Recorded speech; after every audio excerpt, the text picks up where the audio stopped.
নমস্কার বন্ধুরা, আজকে আমি আপনাদের সাথে শেয়ার করব ভীষণই সুস্বাদু একটি রেসিপি, যেটা না লাগবে পুর করার ঝামেলা, না লাগবে পুর বানানোর ঝামেলা। খুবই সহজে ঝটপট বানিয়ে নিতে পারবেন কাঁকরোল দিয়ে দারুণ একটি স্ন্যাক্স রেসিপি। এছাড়া এটা ভাতের সাথেও যেমন খেতে ভালো লাগে, মুড়ি দিয়েও কিন্তু খেতে ভীষণ ভালো লাগে। এছাড়াও আপনারা বিকেলে স্ন্যাক্স হিসেবেও বানিয়ে খেতে পারবেন, ভীষণই সুস্বাদু। তো চলুন আর বেশি না দেরি করে রেডি করে নিই আজকের এই রেসিপিটি। আমি এখানে 4 পিস কাঁকরোল নিয়েছি, আর এই কাঁকরোলগুলোকে খুব ভালো করে কেটে ধুয়ে রেডি করে নিয়ে আসছি। তো দেখো, কাঁকরোলগুলোকে আমি খুব ভালো করে বেশ একদম লম্বা লম্বা করে কেটে নিয়েছি, আর কেটে খুব ভালো করে ধুয়ে তারপর জলটা ঝরিয়ে নিয়েছি। অবশ্য কাঁকরোলগুলো আগে গোটা থাকা অবস্থাতেই কেটে নিবে, তাহলে সুবিধা হবে বেশ সুন্দরভাবে কেটে নিতে। ধুয়ে নিলে ভালো হয়, কারণ কাঁকরোলের গায়ে যে খাঁজ কাটা অবস্থা থাকে, ওর মধ্যে অনেক নোংরা থাকে। ধুয়ে নিলে আগে বেশ ভালো হয়। তো ধুয়ে বেশ জলটা ঝরিয়ে নিয়েছি। এরপর আমি চলে এলাম গ্যাসেতে। গ্যাসটা অন করে নিয়ে দিয়ে দিয়েছি কড়াইয়ের মধ্যে পরিমাণ মতো জল, আর জলটা একটু গরম উষ্ণ হয়ে আসলে দিয়ে দেব কেটে রাখা কাঁকরোলগুলো। আর এইভাবে কাঁকরোলগুলো একটু মোটা মোটা রেখেই কিন্তু কেটে নিতে হবে, খুব পাতলাও করা যাবে না আর খুব মোটাও করা যাবে না। দিয়ে এবারে ওর মধ্যে আমি সামান্য অল্প পরিমাণে নুন আর হলুদের গুঁড়ো দিয়ে একটু ভাপিয়ে নেব। এইভাবে একটু হালকা করে ভাপিয়ে নিলে তাহলে খেতে বেশ কাঁকরোলগুলো সুন্দর লাগবে। আর ফ্রাই করে নেওয়ার সময় কিন্তু কোনো অসুবিধে হবে না। আর যদি এটা কাঁচা অবস্থায় করা হয় তখন কিন্তু কাঁকরোলগুলোর টেস্ট খুব একটা লাগবে না। এই কারণে একটু ভাপ তুলে নিবে, তাহলে বেশ খেতে ভালো লাগবে। আর কাঁকরোলগুলো দেখো কিছুক্ষণ ঢেকে আমি ভাপিয়ে নিয়েছি। এবারে কাঁকরোলগুলোকে নামিয়ে নেব। মোটামুটি আমার সেদ্ধ হয়ে গেছে। নমস্কার, আমি রূপা, ব্লগস উইথ রূপা চ্যানেলে আবারও প্রতিদিনের ন্যায় চলে এসেছি আরেকটি সুন্দর রেসিপি নিয়ে, যেটার পুর করার ঝামেলা ছাড়াই একবারে সুন্দরভাবে আজকের এই কাঁকরোল দিয়ে দারুণ সুন্দর একটা স্ন্যাক্স রেসিপি আপনাদের সাথে শেয়ার করছি। তো চলুন পুরো ভিডিওটা দেখবেন, স্কিপ করবেন না। আশা করি বুঝতে পারবেন কিভাবে আজকে আমি বানিয়ে নিচ্ছি। কাঁকরোলগুলো সেদ্ধ করে নিয়ে তারপর জলটা ছেঁকে তুলে নিয়েছি। এরপর আরেকটা পাত্র নিয়েছি, তার মধ্যে আমি এখানে 1.5 বাটি বেসন দিয়ে দিলাম। বেসনের পরিমাণটা কেউ কমাতেও পারো, আবার কেউ বাড়িয়েও নিতে পারো, যে যার পরিমাণ মতো বেসনের পরিমাপটা রেখে দেবে। এবারে বেসনের মধ্যে আমি দিয়ে দিলাম স্বাদ মতো নুন, আর দিলাম একটু হলুদের গুঁড়ো, আর দেবো এখানে কালো জিরে। কালো জিরেটা অবশ্যই দেবেন, খেতে ভীষণ ভালো লাগে। সামান্য অল্প একটু ঝাল লঙ্কার গুঁড়ো দিয়েছি, কারণ একটু ঝাল ঝাল না হলেও কিন্তু ভালো লাগবে না। আর একটু টেস্টের জন্য দিয়েছি এখানে জিরে গুঁড়ো, আর দেবো বেশ কিছুটা পরিমাণে পোস্ত। পোস্তটা অবশ্যই দেবেন, পোস্তটা দিলে কিন্তু বেশ ভালো লাগে খেতে। উপরটা যেমন মুচমুচি ক্রিস্পি হবে, তার সাথে পোস্তর দানাগুলোও বেশ একদম ফুটে উঠবে, খেতে ভীষণ ভালো লাগবে। দিয়ে শুকনো উপকরণগুলো খুব ভালো করে আমি আগে মিশিয়ে নেব। তো যাদের বাড়িতে পোস্তটা হয়তো হাতের সামনে নেই, কি করবেন ভেবে খুঁজে পাচ্ছেন না, কোনো অসুবিধে নেই। যদি সুজি থাকে অল্প একটু সুজিও দিয়ে দিতে পারেন, সেক্ষেত্রেও খেতে ভীষণ ভালো লাগবে। আর অল্প একটু এখানে দিয়ে দিলাম চিনি। চিনিটা বেশ সুন্দর করে স্বাদ নিয়ে আসবে, খেতে ভীষণ সুন্দর এবং টেস্টিও হবে।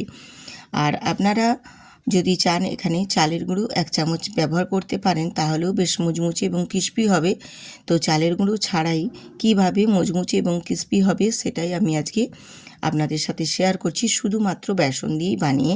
তারপর দেখুন আমি কিভাবে ব্যাটারটা রেডি করে নিয়ে সম্পূর্ণ আপনাদের সাথে শেয়ার করছি। আমি এখানে অল্প অল্প জল দিয়ে বেশ একটা পাতলা ব্যাটার বানিয়ে নেব। তো অবশ্য খুব পাতলা হবে না আর খুব ঘনও হবে না।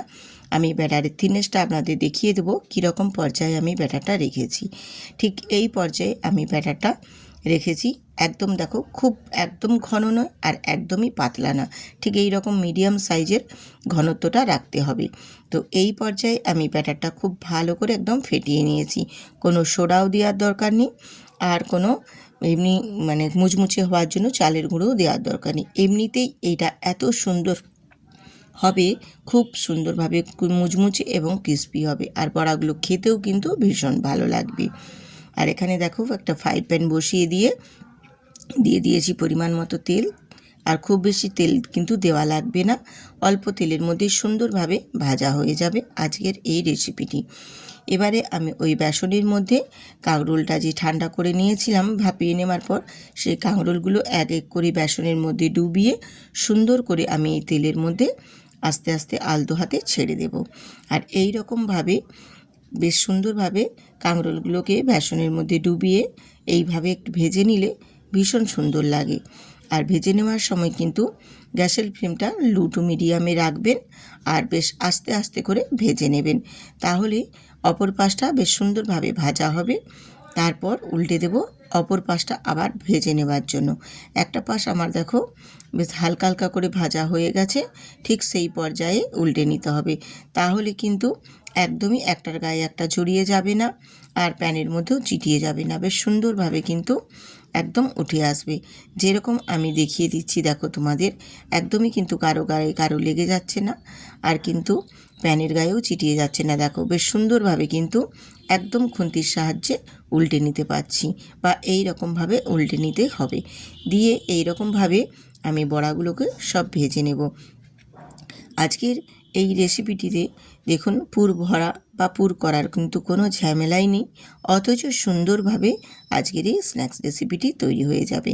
এটা খেতে ভীষণ ভালো লাগে। গরম গরম ভাতের সাথে যদি এরকম গরম গরম কাঁকরোলের মুচমুচি ক্রিস্পি বড়া থাকে তাহলে কিন্তু আর কথাই নেই, ভীষণ সুস্বাদু হবে সেই গরম ভাতটি খেয়ে নেওয়ার ক্ষেত্রে। এছাড়াও বন্ধুরা তোমরা এটা মুড়ির সাথেও বানিয়ে খেয়ে নিতে পারবেন। যদি বিকেলে হালকা ফুলকা একটু খেতে ইচ্ছে হচ্ছে সেক্ষেত্রেও কিন্তু বানিয়ে নিতে পারবেন। বেশ একদম সুন্দর স্ন্যাক্স রেসিপি। হালকা কিছু খেতে ইচ্ছে হচ্ছে সেক্ষেত্রেও বানিয়ে নিতে পারবেন। ভীষণ ভালো লাগে এবং ভীষণ মুচমুচে আর এতটাই টেস্টি হয়, খেতে কিন্তু বেশ ভালো লাগে। আর খুব যে বেশি সময় লাগে সেটাও না, আর খুব বেশি উপকরণও যা লাগে সেটাও কিন্তু নয়।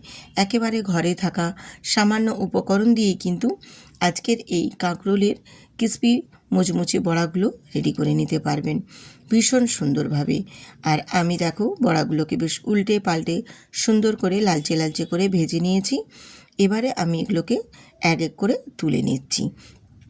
এরপর বাকি যেগুলো আছে সেগুলো আমি এক এক করে দিয়ে সুন্দর করে এই রকমই লালচে লালচে করে ভেজে নেব।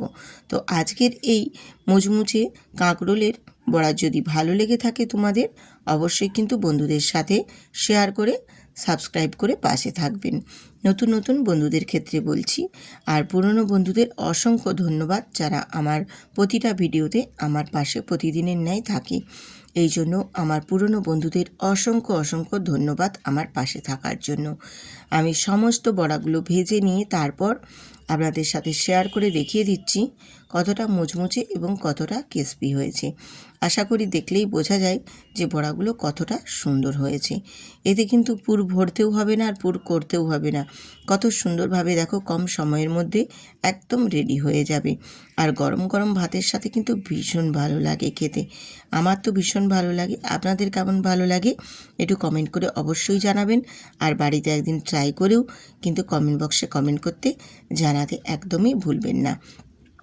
নতুন নতুন বন্ধুদের বলছি সাবস্ক্রাইব করে বেল আইকনটি প্রেস করে দেবেন, তাহলে পরবর্তী ভিডিও দেওয়া মাত্রই আপনাদের কাছে পৌঁছে যাবে, নোটিফিকেশান চলে যাবে, আপনারাও সুন্দরভাবে আমার ভিডিওটি দেখে কমেন্ট করতে পারবেন।